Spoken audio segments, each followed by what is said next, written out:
శ్రీమాత్రే నమః. ఈరోజు 23వ శ్లోకం. అంతకంటే ముందు ఒకసారి 22వ శ్లోకాన్ని చెప్పుకుందాం.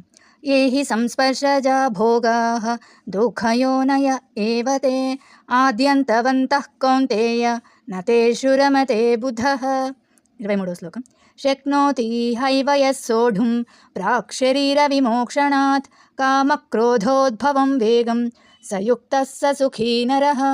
శక్నోతి హైవ చేయగలడు ఈ ప్రస్తుత శరీరంలోనే, యస్సోఢుం ఎవరైతే నిగ్రహించి, ప్రాక్ శరీర పూర్వమే శరీరము, విమోక్షణాత్ త్యాజించుట, కామక్రోధోద్భవం కోరిక కోపము నుండి, వేగం ఉద్వేగమును స ఆ వ్యక్తి, యుక్త యోగి స ఆ వ్యక్తి, సుఖీ సంతోషము గల నరహ మనిషి.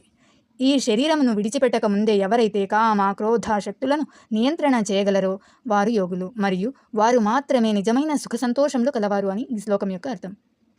శ్లోకాన్ని ఇంకొకసారి చెప్పుకుందాం.